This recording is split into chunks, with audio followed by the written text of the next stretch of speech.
Hey Creagears, Robert here and welcome back to the second to last custom amiibo we've got left before we're going to finish this custom amiibo month. And in today's video we're going to be making the Drizzler. But that's going to be enough talking for the intro. Let's start to get one step closer to the end of this Salmon Run month.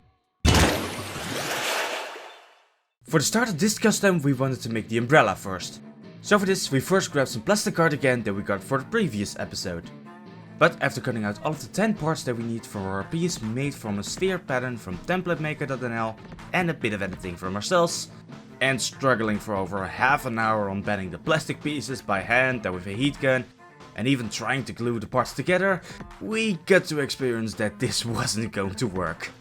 The glue seams just were too fragile, and with the hardness of the plastic, it couldn't react or flex to the changing angle that appeared as the umbrella was being built. This just made us realize that this wasn't the right material for this part.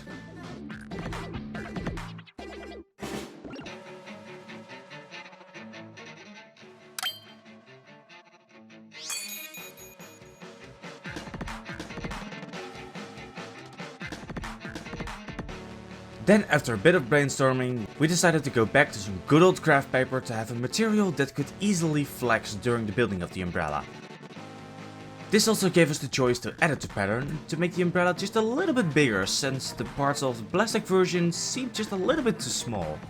So again, we had to cut out all of the 10 pieces of the umbrella, and then we could bend the pieces to make it easier to glue them all together using some super glue and accelerant. Gluing each one at the top and the bottom to have the middle still free to bend while the rest of the pieces are applied. And of course, gluing my fingers to almost every single piece of the umbrella that we added to the hole. But in the end, we were able to make the base on the umbrella.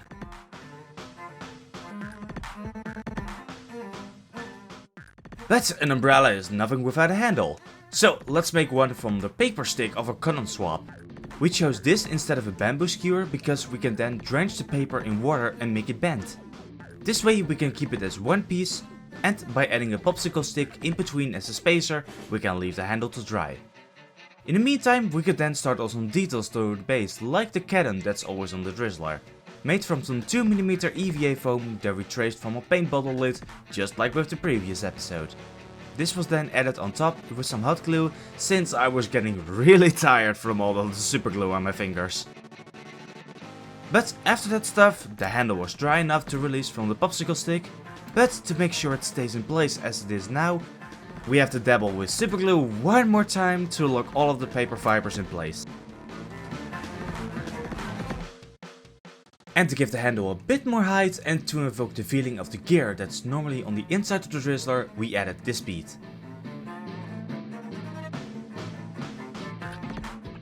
Afterwards, we could drill out that open end to make sure the handle will fit.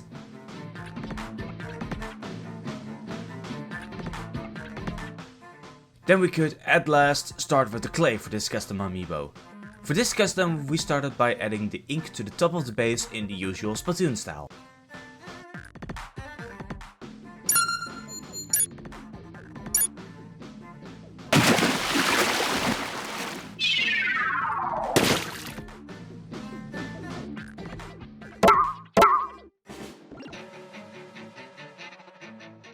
To this we can then add our recently made umbrella to have the epoxy clay lock it in place right away. And not have to add it later on in the project after the clay had already dried, and just making it seem like the umbrella is floating on top of the ink with how it had to be attached. Next was the rest of the figure, mainly the salmonid controlling the machine. For this process it was nothing too special, just the usual making of a thicker snake of clay, from which we could then shape a sharper nose and then bend it to look straight. This we could then cut in half to make the top and the bottom of the mouth. Then on the other end the tail fin was shaped from a triangle, with the middle made flatter than the edges and making the ends to a point.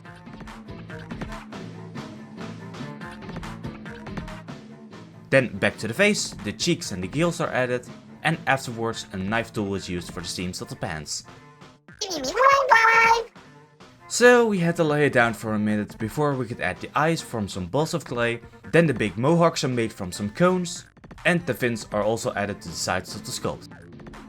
And once those details are added, we can then pose it around a normal bamboo skewer to later also hang it in the same way around the handle of the umbrella. Then we have the last thing to make, the rain rocket. For our version we skipped out on the big iconic cannon that the Drizzler has because we wanted to try and make it pose mid-shot. After all, that's when you can have the best look at the salmon.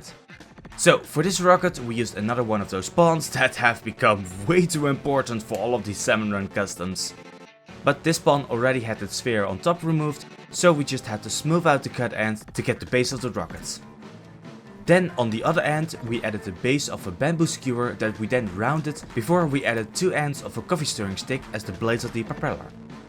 Next I drew on the pattern that I later sanded into the pond using my Dremel tool. Before I added the flippers on both the top and the bottom of the rocket.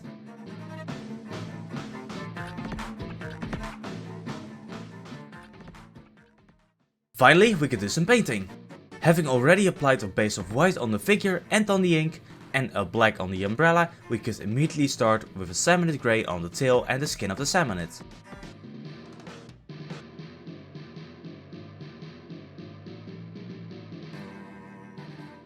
Next, a gunmetal is used on all of the umbrella.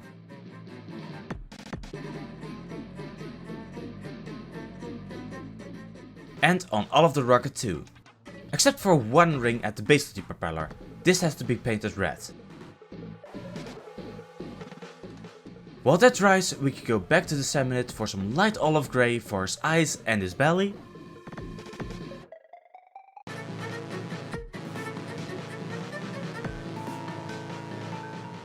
Then our green acrylic paint is used for the paint underneath the umbrella, with a little splatter also added for some more character and detail on the machine. Then this green was also used for the bigger seams that we dremeled into the rocket. And keeping with the theme of green, we also add the light green to the pants of the salmonid. Shame though that this green needs to be so light that it requires 4 layers for a nice even coating. But then we can do some more fun stuff. With the addition of a bright silver to differentiate the various layers of panels that we added to the outside of the umbrella off camera. As well as the gear on the inside and the end of the handle. But the metal fun doesn't stop there. After that silver has had a chance to dry, we also mix a gunmetal with some copper to paint even more panels.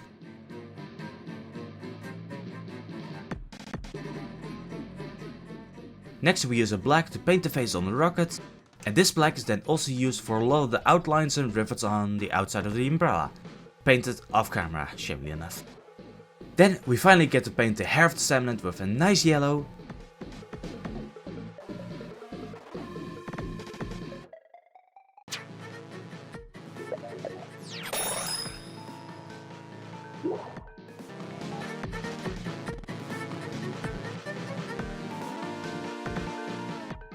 And an orange is used for the iris, and the black is used once more for the pupil later.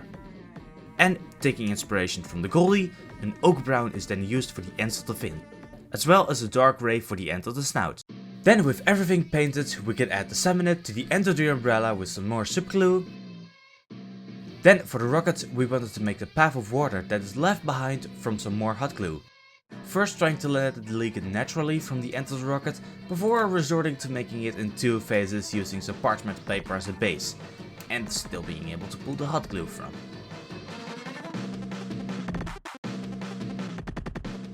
Then after the first base is made, the other flat side is then filled with another layer of glue. After which we got this nice path after letting it cool down using some water. This we then add to the umbrella with a base of more hot glue on the inside.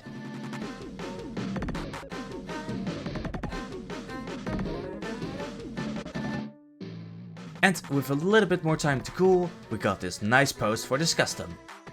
Then all we've got left is to add the green transparent paint to the hot glue.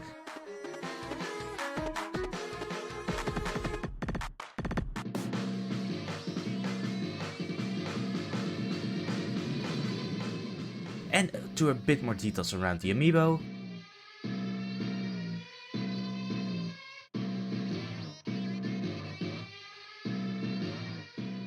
Then we only have to add the gloss varnish to both of the green paints on the ink, as well as on the water effects.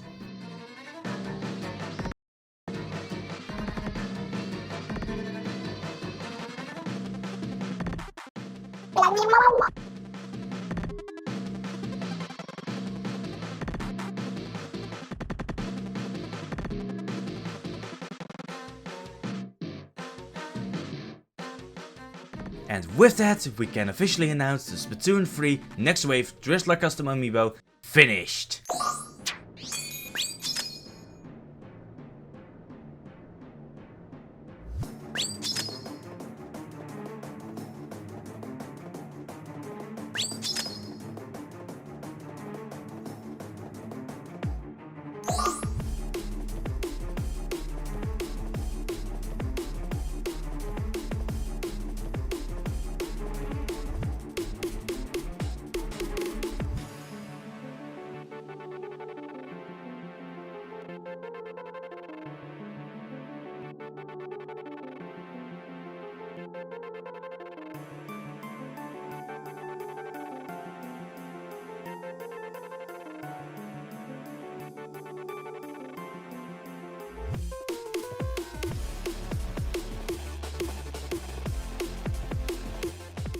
Hey Creagears, Robo here, and we hope you enjoyed this video.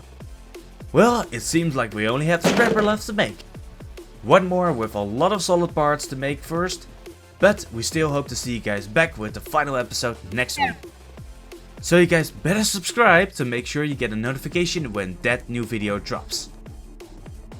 But for all of you Salmon Run fans, don't worry.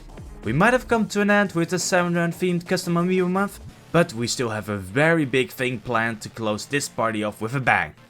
So again, better have notifications on to see how it's all going to accumulate. But that's going to be all from us for now. Keep those creative gears turning, and we will see you guys next Sunday.